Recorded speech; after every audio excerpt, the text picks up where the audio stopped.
Olá, estamos no canal Podivisão com mais um podcast empresarial para você, mais um podcast para a gente conhecer mais um empresário. Dessa vez o advogado Dr. Marcos Ferreira, advogado, já foi prefeito, vice-prefeito em Patrocínio Paulista e hoje nós vamos falar um pouquinho com o doutor, que aliás é amigo também da gente aí. Doutor, primeiramente saber um pouco, né, claro, com certeza, do cidadão Marcos Ferreira, né?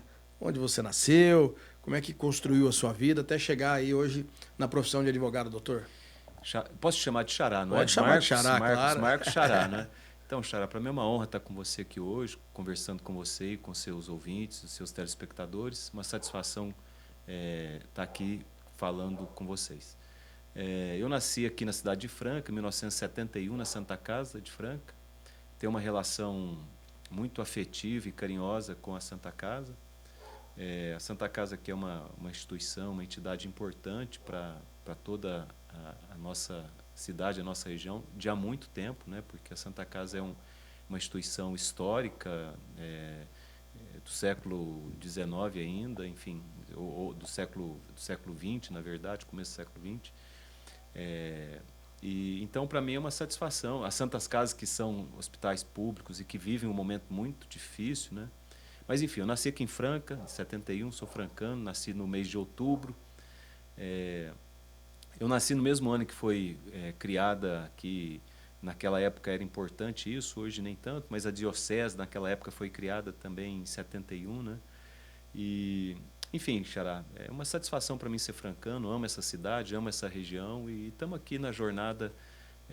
Me formei na Faculdade de Direito de Franca, você falou que eu sou advogado, né? Me formei na Faculdade de Direito de Franca, na turma de 1997, e então já vai para 29 anos que eu 29 anos que eu me formei, fez 29, vai para 30 anos que eu me formei, advogo desde 1998.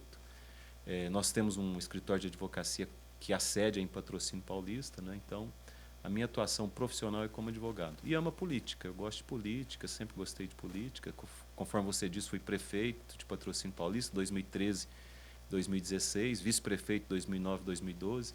Na ocasião que eu tive prefeito, nós fizemos aquele movimento para que não tivesse o pedágio aqui entre Franca e Patrocínio Paulista e entre Pedregulho e Franca, né? Porque nós entendíamos que isso era ruim para cidades menores, Patrocínio, Tirapuã, Pedregulho, Rifaina, Jeriquara, enfim.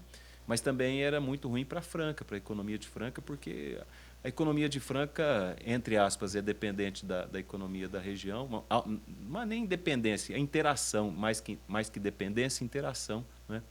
É uma interação entre a economia de Franca com a economia das cidades da região e uma interação da economia das cidades da região com Franca. Então, nós trabalhamos muito para que não ocorresse esse fato e, de fato, nós conseguimos fazer com que isso avançasse. Não pelos políticos do momento, mas pela participação dos cidadãos e das cidadãs e pela mobilização social, que é o que eu acredito como dois grandes instrumentos na vida da sociedade civil, que é a participação das pessoas, eu chamo de participação popular, não só eu chamo, as pessoas que tratam disso chamam participação Sim. popular, e mobilização social.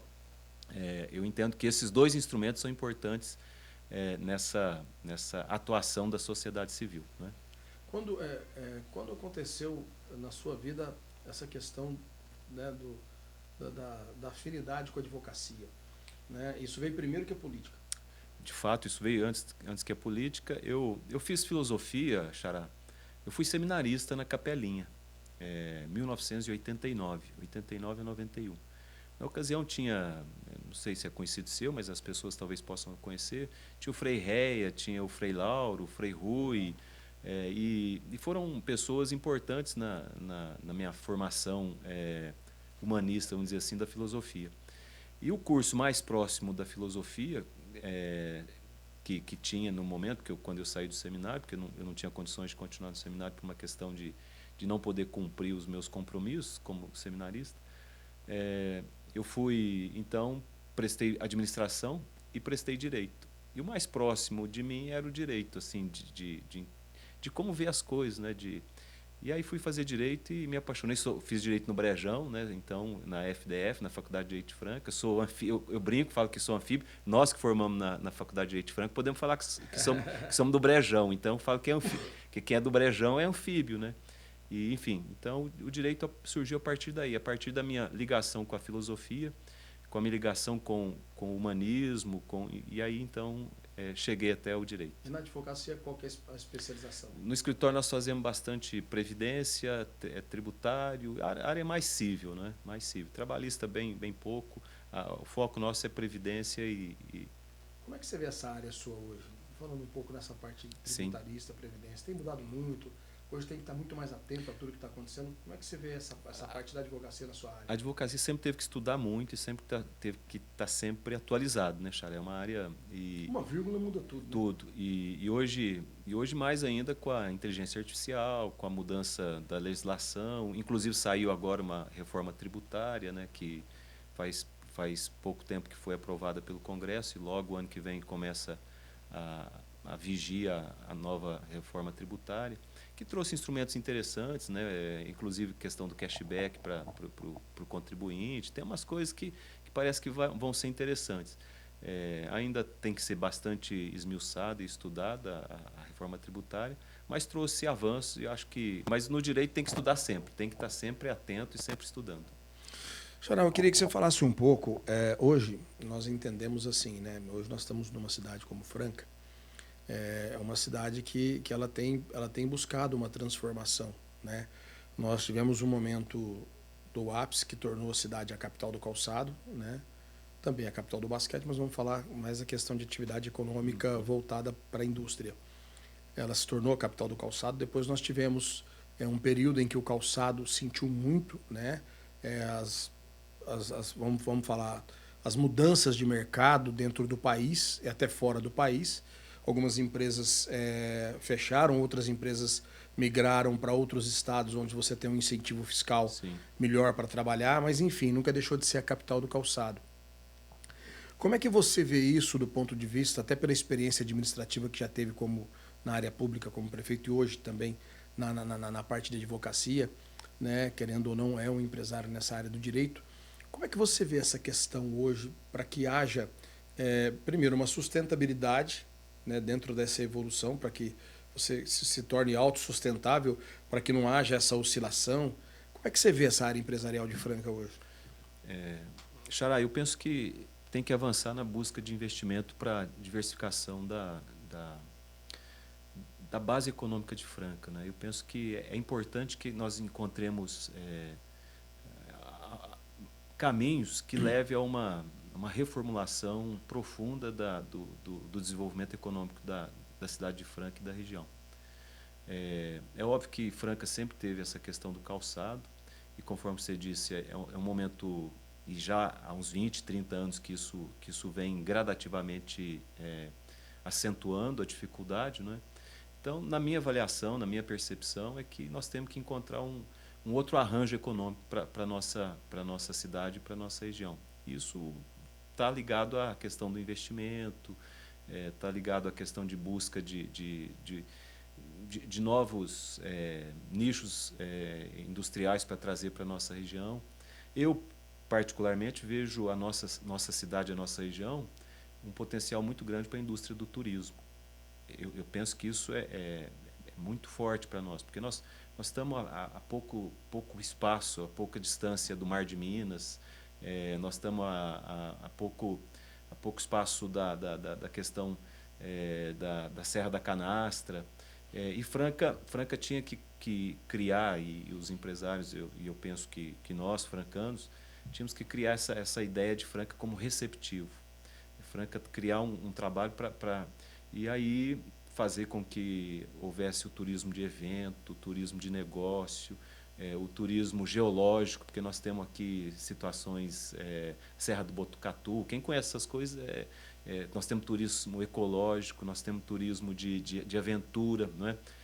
Então, eu penso que nós podíamos... E é uma indústria que cresce muito, e é uma indústria que nós podemos buscar pessoas de fora do Brasil, inclusive, para vir. E o nosso clima é agradável, a nossa região é agradável, o nosso povo é agradável, então recebe bem as pessoas. Então, eu acredito que nós tínhamos que buscar outras alternativas de negócio e de mercado aprofundar. E aí talvez consigamos criar um mercado para o calçado que seja um pouco diferente do mercado que nós sempre tivemos acostumados, que é o mercado de exportar para os Estados Unidos, que hoje vive um momento muito delicado, inclusive, né? Competir com o calçado italiano, que sempre foi um grande problema, competir com o calçado chinês, que virou um outro problema maior, talvez, né? Porque agora é tudo sintético, enfim. Então, acho que nós tínhamos que encontrar outros nichos de negócio. E Franca tem avançado nisso, porque está tendo o e-commerce que é forte aqui, não é? Tem a questão de data center. Franca ainda não conseguiu avançar muito nisso, e Ribeirão engoliu um pouco isso, e nós tínhamos que... outro dia eu conversava com o Paulo Ferreira da Com4, que inclusive falava sobre essa questão, né, dos data centers. Então nós tínhamos que encontrar outros nichos de investimento. E Franca tem potencial, muito potencial, particularmente para mim, que não sou um industrial, eu vejo no serviço, e no caso o turismo, um potencial grande para nós nos tornarmos receptivos. E aí, porque nós temos uma rede hoteleira, nós temos bons restaurantes. Franca tem bons restaurantes. Com certeza. Tem uma gastronomia boa, Franca. Né? E não perde para nenhuma cidade, nenhuma, nem Ribeirão, nem...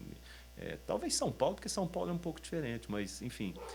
Então, eu acho que é possível a gente encontrar novos caminhos. E existe uma tal de nova indústria Brasil, que estão querendo investir em novos caminhos dentro da indústria. Acho que seria o momento de nós, francanos e da região de Franca, começar a olhar isso. Olhar a questão da agroindústria, porque a nossa região é muito forte na questão da agroindústria, né? Frigorífico, nós temos na região... no Poranga, nós temos frigoríficos grandes, nós temos indústrias do açúcar e do álcool, né? Então, temos laticínios, importantes laticínios na nossa região inteira. Sorvete, nós temos uma empresa de sorvete que é uma das grandes empresas no Brasil, inclusive, que está ali quase junto com a Quibon, enfim. Então, acho que Franca e região de Franca, se souber estruturar o potencial que tem, fazer concretizar o potencial econômico que tem, diversifica, e aí para mim, esse é o grande potencial. Está diversificado para não se perder num monopólio só. Voltando um pouco para a tua área aqui, com o avanço das redes sociais, do digital, vamos falar assim, mudou muito essa questão da legislação jurídica, né? Porque por conta que hoje, né, você usa aí as redes sociais para o bem, para o mal, mas enfim, até por outras questões, mudou muito isso. Mudou, né, Xará? Porque veio a Lei Geral de Proteção de Dados, que é a LGPD. Hoje tem uma área do direito, inclusive, que eu não sou afeto, mas eu sei que tem colegas que trabalham e atuam nela, que é direito digital, né? Tem profissionais que cuidam especificamente da questão do direito digital. Então, tem os crimes cometidos a partir das redes sociais, os golpes que são feitos através das redes. Então, tem todo um arcabouço jurídico que trata disso, né? E tem profissional do direito especificamente tratando disso, que é o direito digital. E a inteligência artificial está sendo utilizada nos tribunais, inclusive não para fazer julgamento. Apesar que teve alguns juízes que usaram, e alguns advogados que usaram e tiveram problema, né? Usaram para fazer peças, para fazer sentença e tiveram problema. Mas a inteligência artificial também cria algumas dificuldades, porque ela criou algumas jurisprudências no interesse dela. Então, não a jurisprudência que tinha sido um julgado do tribunal. Ela criou uma jurisprudência e pôs lá, e isso é uma falsidade. Então, está tendo muito essas questões e o mundo jurídico está trabalhando com elas. Tanto que está tendo workshops, está tendo eventos para estudar essa questão da inteligência artificial no mundo do direito. Está avançando. Bacana. Vamos falar um pouco de família, Xará. Vamos falar. Família é bom, importante. E aí, como é que você analisa hoje a questão família?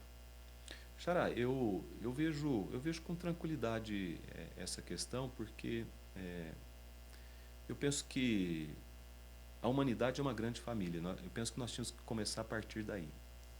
A humanidade é uma grande família.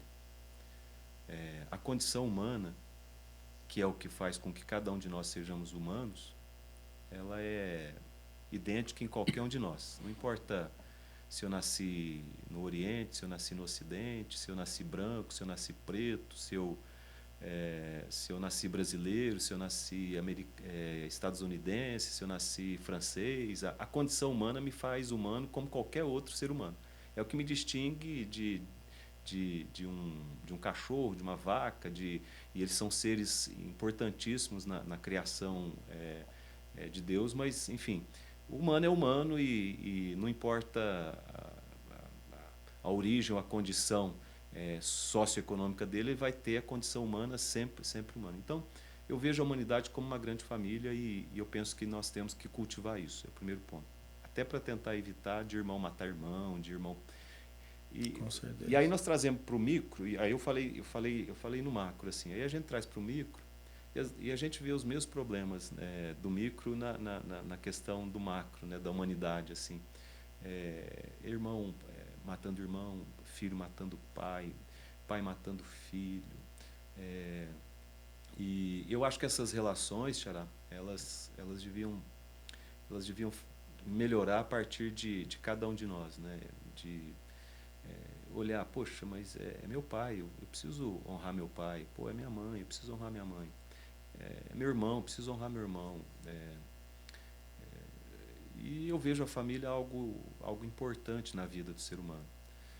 Mas como tudo, e você falou das mídias, das redes sociais, da internet, como algo que pode ser benéfico ou maléfico, eu vejo tudo isso nesse sentido. A gente pode usar a família como um instrumento para crescimento da gente, mas a gente pode usar a família como um instrumento de destruição da gente também. Então, eu penso que cada um tem que se pôr a mão na sua consciência, conversar consigo mesmo, com Deus e ver como que cada um está com o seu próximo e consigo mesmo, né? Tá bem consigo para poder estar bem com o próximo.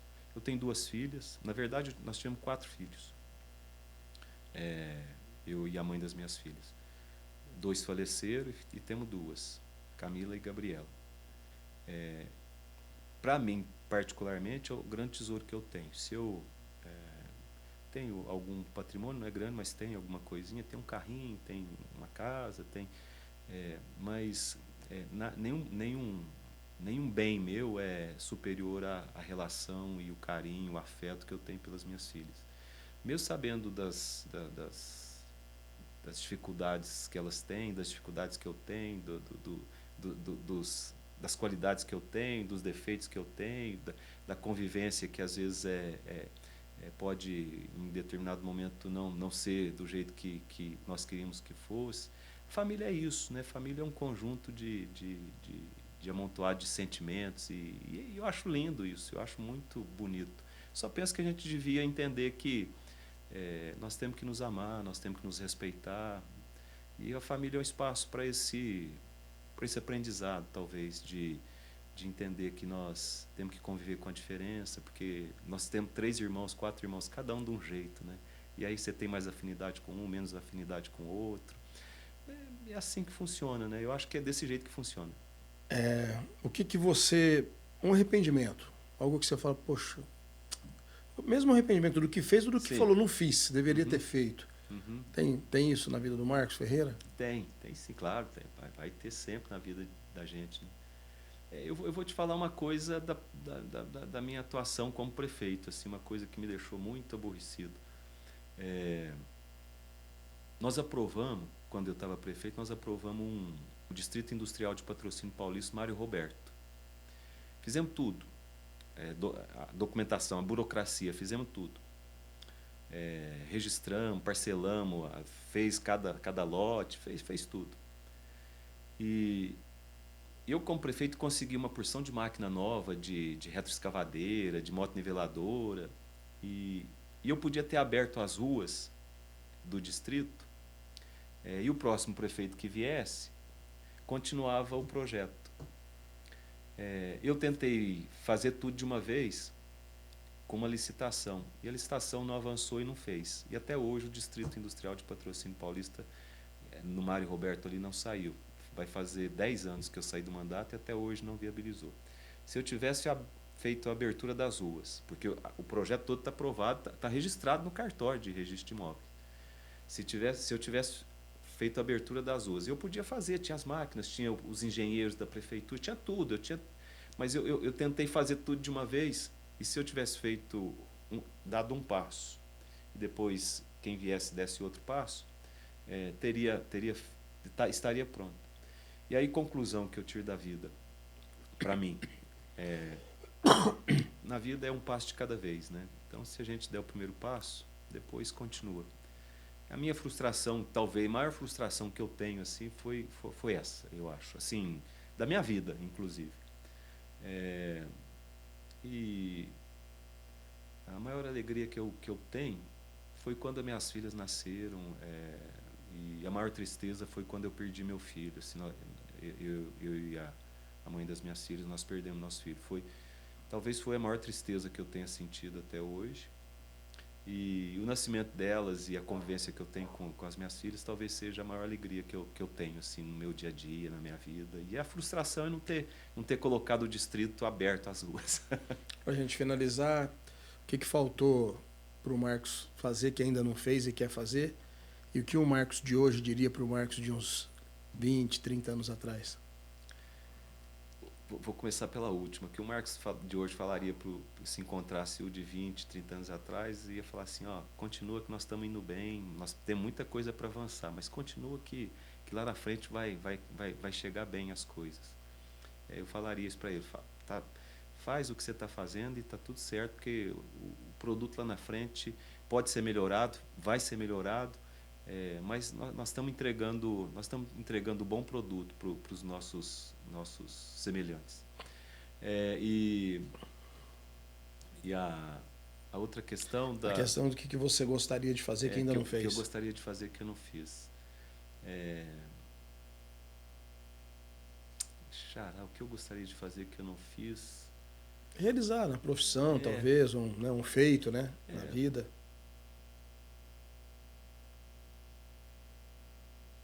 Ser representante da nossa região em algum posto importante para poder contribuir mais com a nossa região. Talvez seja isso que eu gostaria, que eu retribuir a Franca e as cidades aqui da nossa região a possibilidade que eu tive de ter nascido aqui numa Santa Casa, ter estado numa capelinha, estudando na capelinha, ter feito direito numa faculdade municipal, ainda que paga, mas uma faculdade municipal.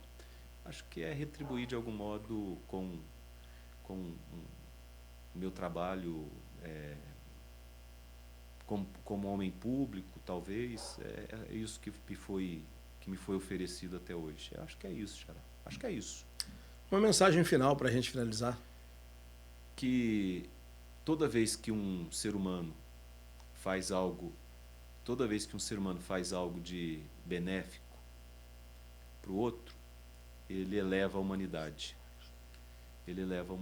Então, o que eu queria dizer é que vamos todo dia, se possível, vamos fazer atos de bondade para poder melhorar a humanidade. E é engraçado, tem uma música que se chama Gentileza. Eu não sei se você conhece a música Gentileza. Acho que eu já ouvi. Marisa Monte que canta. E Gentileza era uma figura do Rio de Janeiro, que vivia no Rio de Janeiro. O Gentileza era uma pessoa. E ele vivia de fazer gentileza para as pessoas. E acho que a gente tem que ser gentil com as pessoas, mas gentil conosco mesmo. Assim. Às vezes a gente sorri para os outros, mas quando a gente se olha, a gente não tem coragem de sorrir para a gente mesmo. A gente tem que sorrir para a gente também, a gente tem que agradecer pela vida que a gente conseguiu construir. Aquilo que você me perguntou, eu acho o maior barato, né? O que eu hoje falo para o ontem, eu acho que falar, vamos, está indo bem, vamos continuar, vamos fazer, vamos, né? Acho que é isso. E agradecer a oportunidade de estar aqui com você e com o pessoal. Uma felicidade, uma honra. Maravilha. No Pô de Visão de hoje, nós conversamos com o Dr. Marcos Ferreira, advogado, ex-prefeito, claro, que de Patrocínio Paulista, e que conosco contribuiu um pouco com a sua história no nosso podcast empresarial. A você, um grande abraço.